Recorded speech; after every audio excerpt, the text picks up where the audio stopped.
Hello and welcome. Your friendly neighborhood describer JJ Hunt here with a pre-show primer for the Disability Collective's upcoming presentation of CRIPtonite 2026, the drag and burlesque variety show being staged by the Disability Collective on Saturday, August the 8th at the Tarragon Theatre as part of the 2026 Disability Arts Festival.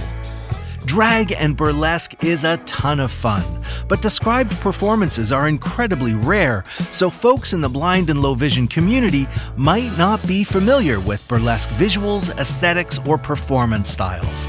To help remedy that, we're presenting this description-rich primer. We're going to talk about the history of burlesque. We're going to break down the aesthetics, the subgenres, and describe classic burlesque dance moves. Then we'll talk drag and describe the visuals of exaggerating and caricaturing gender expression.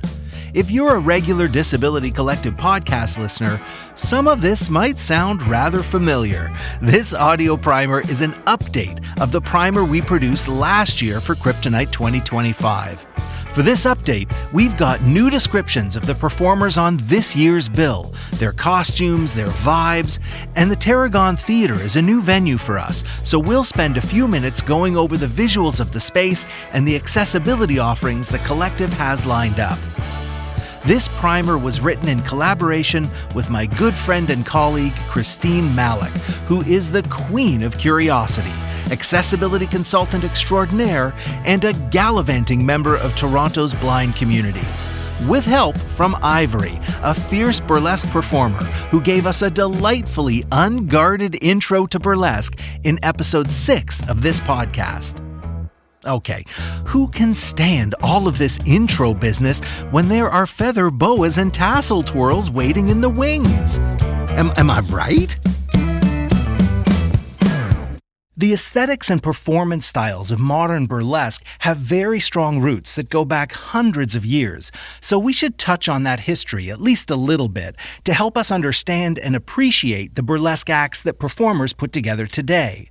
The term burlesque dates back to 16th century Italian manuscripts and was adopted by 17th century French and English literati, who used the term to describe what they felt was a, quote, gross imitation of the dignified or pathetic.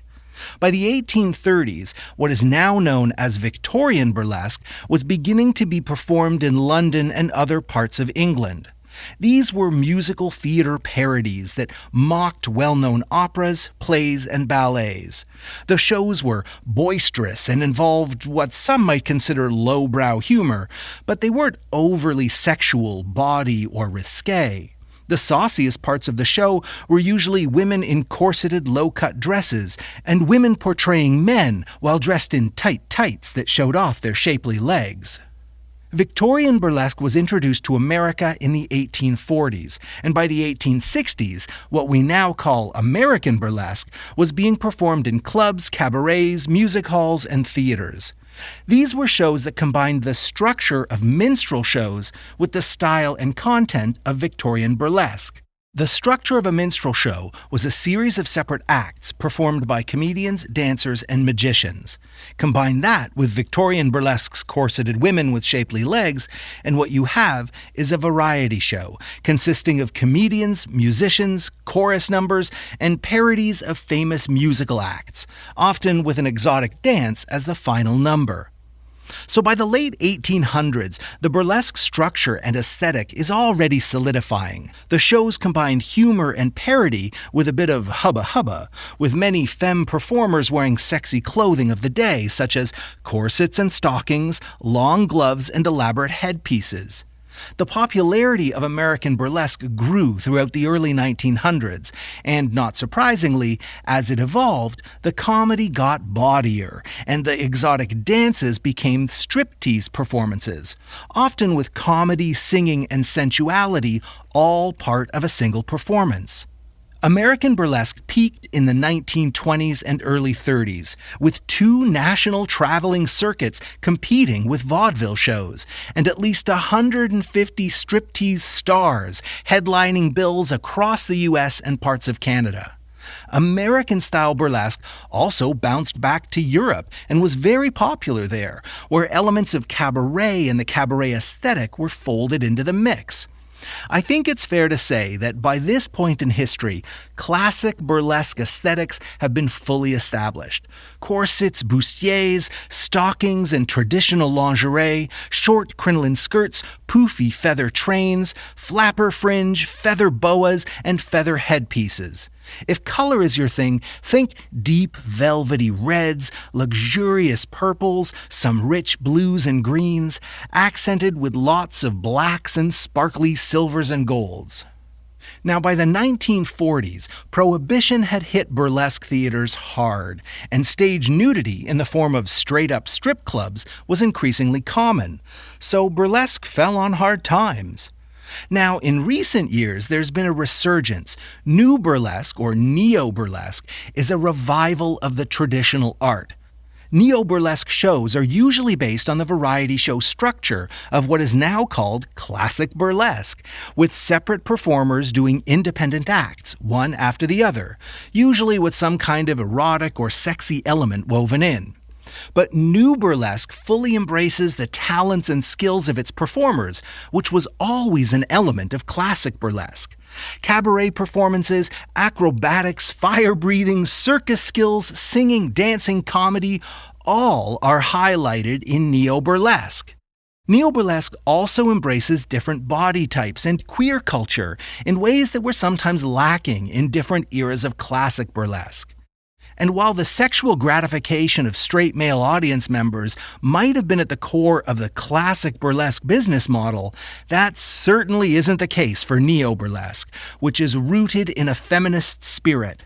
In today's burlesque, self-expression, personal politics, and any number of motivators I can't possibly speak to are all part of the package for performers. And audience members of all kinds are entertained, challenged, inspired, and titillated by the performers on stage. Neo-burlesque has also spun off into subcultures and subgenres, like boylesque, in which male or male-presenting performers use the aesthetics of classic burlesque and perform burlesque-style striptease and saucy comedy acts. Or nerdlesque, which is really taking off here in Toronto, by the way.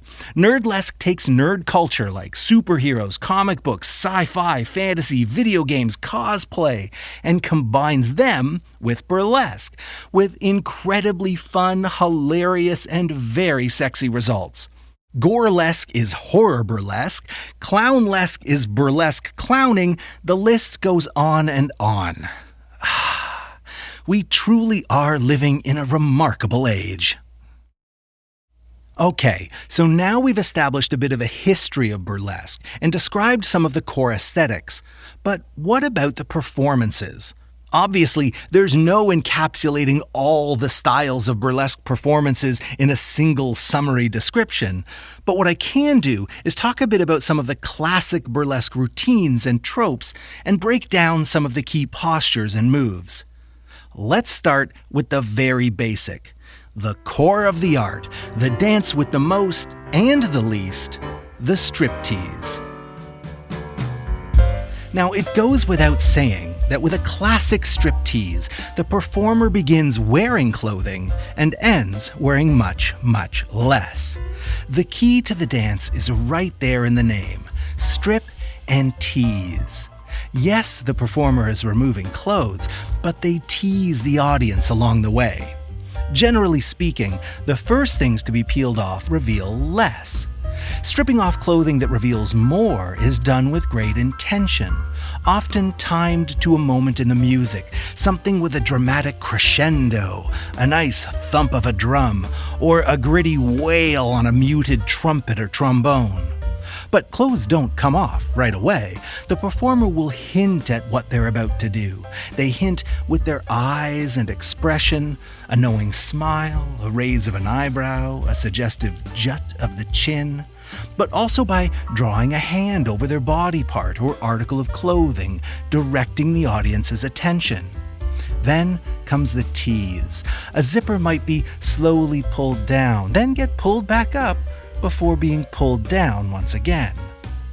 Elements of the striptease can be found in all kinds of burlesque, from the most classic to the most contemporary. One of the most popular routines is a chair dance. From cabaret to flash dance, the chair dance is everywhere because it relies on only two things: a humble chair and an athletic performer. Think about how many ways a creative and limber person can sit on, lean on, or lie on a chair. Sit facing the audience, legs crossed or spread open.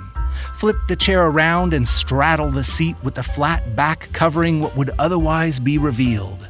Stand and lean on the back of the chair, legs straight, bum high.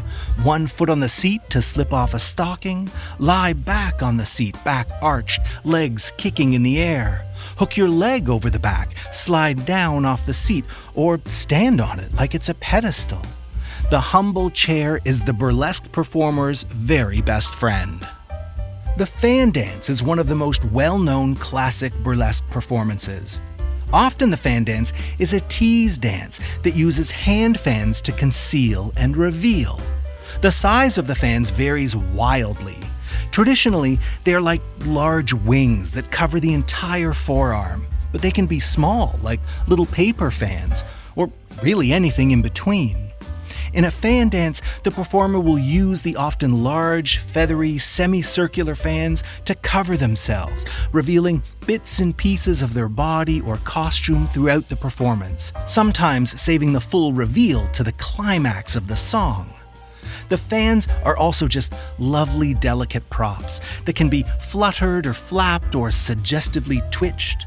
Fans can also be used to frame the performer, a feathery arch behind the head, wings on the body. A pair of fans can be held together to make a full circle, and that can become the dancer's personal backdrop to show off their silhouette at any moment. Other common costume props are boas, umbrellas, and even balloons.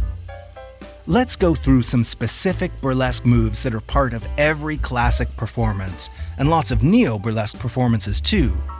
Feel free to get up off your feet for this part, close the curtains, put on your slinkiest outfit, and go through these steps with me.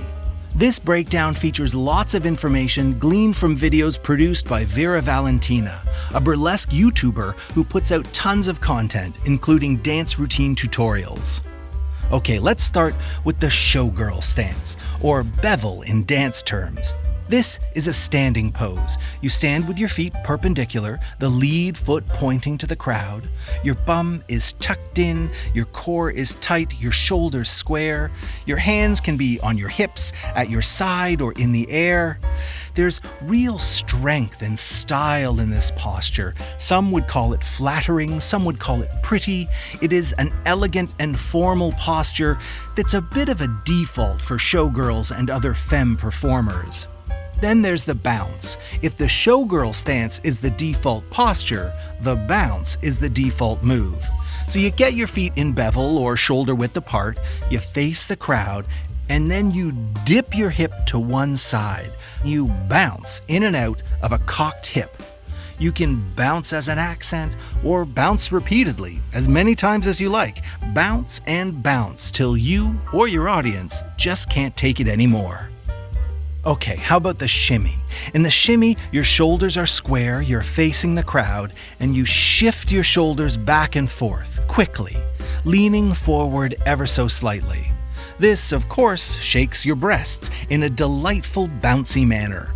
If you do it quickly while wearing tassels, it can lead to a tassel twirl. So some pasties, those are the decorative discs or similar shapes that cover a performer's nipples, are adorned with tassels. If a performer is wearing those and shimmies their shoulders, that also shimmies their breasts and makes the tassels twirl. If the performer is highly skilled, they can actually control this twirl. With a good shimmy, the tassels twirl inward like offset propellers. If you bounce up and down, the twirling will become synchronized.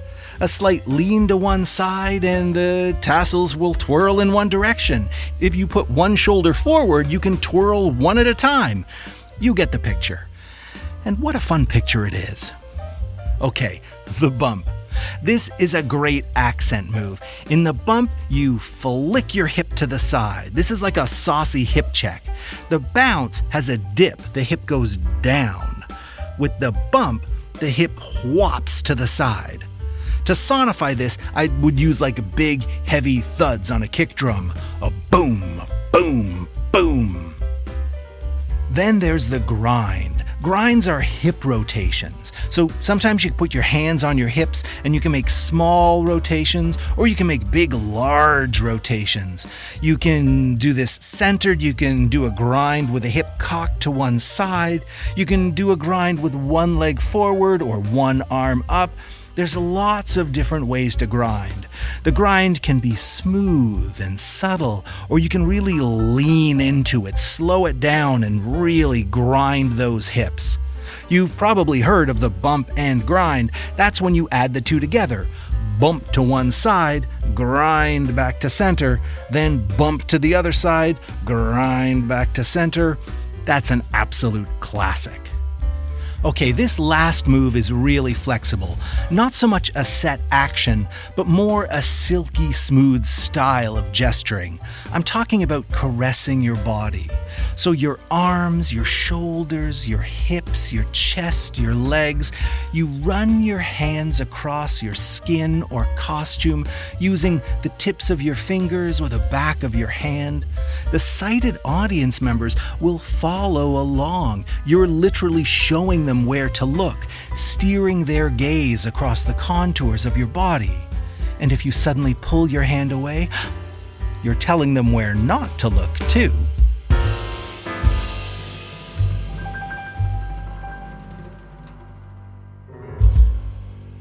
Let's talk a bit about drag. Drag has been huge and mainstream for a while now, thanks in part to shows like RuPaul's Drag Race. In drag, an entertainer dresses up and performs an exaggeration of gender expression. Exaggeration is the key here. Drag performers caricature ideas of femininity, masculinity, and all forms of gender expression. I recently heard one performer refer to drag as gender clowning, which is a really helpful way to understand how extreme the visuals of drag can be. It's not that drag performers are clowns, not at all, but the way a drag performer dons extreme makeup, wigs, and costumes, and then exaggerates the mannerisms and attitudes of various gender expressions is very similar to the way a clown dons makeup, wigs, and costumes and exaggerates common emotions and scenarios. Most of us know drag queens. That's usually a male-identifying person dressing up as a woman and caricaturing femme gender expressions. But of course, there are also drag kings. Those are women performing as men and caricaturing what is classically understood to be masculine or macho gender expressions. There are also bio queens and bio kings. That's when a person wears costumes and performs an exaggerated version of the gender they already identify with. Gender expression is vast and varied, so drag performances that parody and exaggerate gender expressions are vast and varied too. I've been racking my brain to come up with generalized drag descriptions, writing and erasing one summarizing description after the other, but it's kind of impossible. Trying to describe how drag queens move, look, or style themselves in general terms is laughable. Trying to say that all drag kings act like this or that is absurd. As absurd as saying all men or women or non-binary people look and act a certain way. Every drag performance is unique, in part because a lot of drag is character-based. Performers will sometimes impersonate an existing pop culture star, exaggerating their well-known gestures, expressions, and dance moves to the point of creating an almost cartoon version of that star or celebrity. But a lot of the time these days, drag performers create an original character or a drag alter ego, or they might even have a personal roster of original characters. Characters that are honed over time. Those characters have their own sets of unique gestures, expressions, and dance moves, and even personal stories that are told through dance or musical numbers. Those numbers often feature comedy and lip syncing. Those are staples of drag performances, both of which I'm sure will be part of CRIPtonite 2026. When lip syncing, performers act like they're the ones singing the pre-recorded songs. Some performers aim for a perfect sync with facial expressions that match the energy and tone of the singer. But others revel in exaggeration and mouth along to the lyrics with an often hilarious and outrageous commitment to embellishment.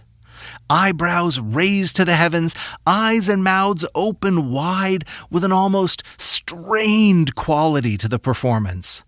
But not every drag performer lip syncs. Many perform, dance, or strip along to the music without a hint of sing-along. And not every drag number is funny or even fun.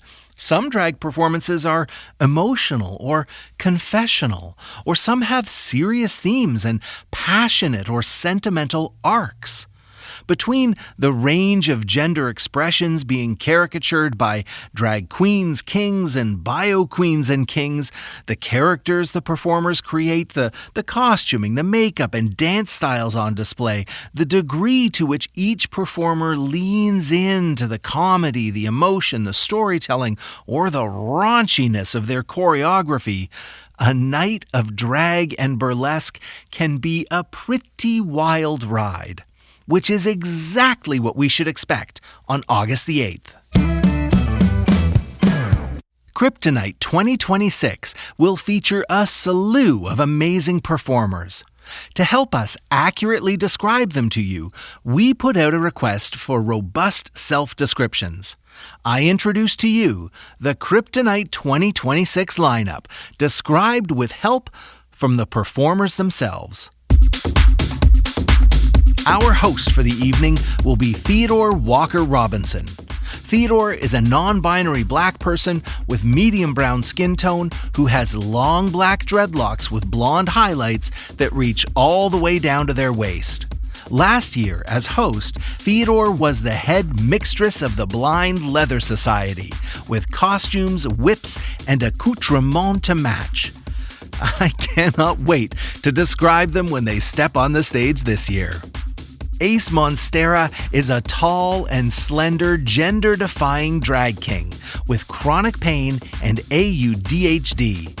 For CRIPtonite, their face will be painted in clown white makeup. They'll have red contact lenses highlighted against large patches of dark blended eyeshadow beneath two thin arched supervillain brows. Their lips will be painted shiny red with a black outline beneath a fine debonair mustache. They'll have large heart-shaped black ink tattoos on each thigh and sticker sleeves of multiple black ink tattoos on their arms. For the performance, Ace will be wearing a black wig, a white button-up shirt with the sleeves rolled up, a loose red tie hanging around their neck, black dress pants, and pointy, shiny blue dress shoes.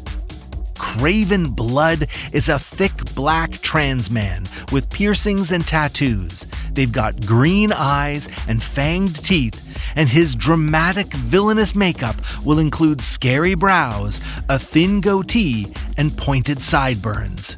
For his first number, Craven Blood will have long black hair and will be wearing a black fringe vest with Cowghoul written in gemmed letters across the back. He'll be wearing black shorts and black gemmed chaps, a black cowboy hat, and black cowboy boots. For his second number, Craven Blood will have a black mohawk with locks in multiple colors, and will be wearing a white suit with black accents and feathers, a black waist cincher, and black velvet shoes with silver spikes on the toes. Fatima Noor Eldin Mahmoud is a 5'4" queer Arab bipolar woman. She is curvy, has thick eyebrows, dark curly black hair that falls past her shoulders, and a septum piercing. she'll be performing in silk robes and a veil. She'll be wearing gold heels, silver rainbow lingerie, and under that, well, you'll just have to come to the show and find out. Hope Adler is a two-spirit indigenous person. They are tall and thick with long black curly hair shaved at the sides, tattoos on their hands, face, arms, legs, back, and butt. They use a rollator and an ostomy and will be performing entirely in white. White dress, white bustle, and white fans. Ma Chérie self-describes as a fat dyke with light olive-toned skin and long curly brown hair. She'll be performing in a bright orange electric wheelchair, wearing a cropped jean jacket and a long black skirt with a slit up one side. Ashley T., known as Miss Diamond, is a tall, curvy, light-skinned black woman with long dark hair cascading past her shoulders.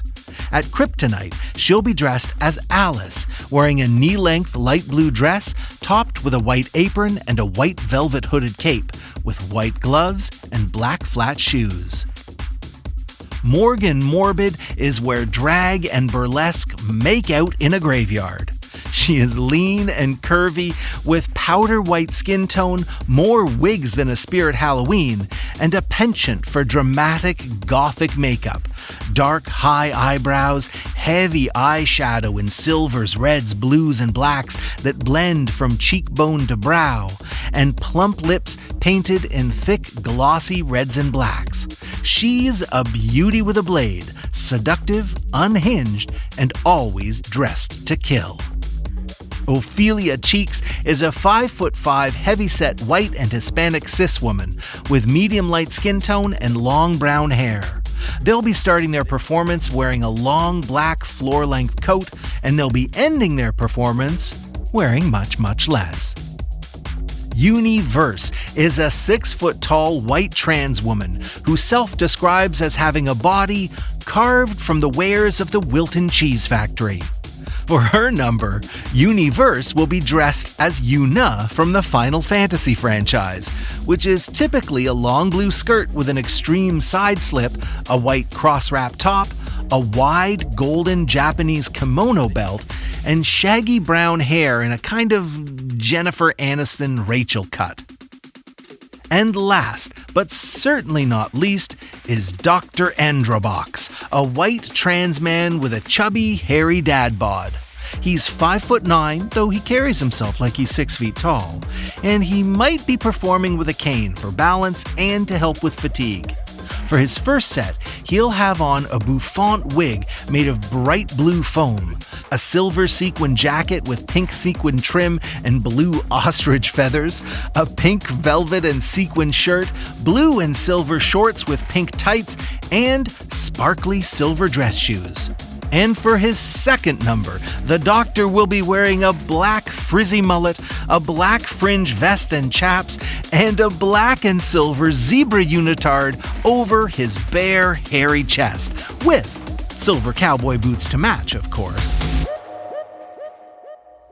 CRIPtonite will be a classic burlesque and drag style event, with our host, Theodore Walker Robinson, guiding us through the evening, and performers taking the stage one set after the other.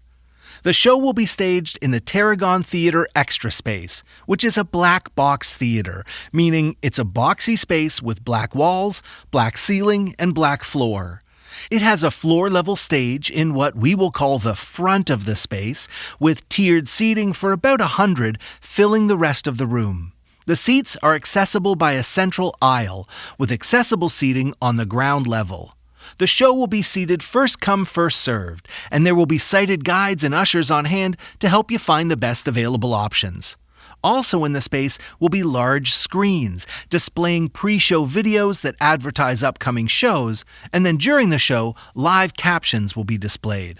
Of course, deaf interpreters will be on hand providing live ASL interpretation. A full description of the space and staging will be incorporated into the pre-show notes, delivered about 15 minutes before the start of the show. For full information and links to the venue guide, the access guide, and ticketing options, head to the festival webpage, thedisabilitycollective.com/artsfestival2026.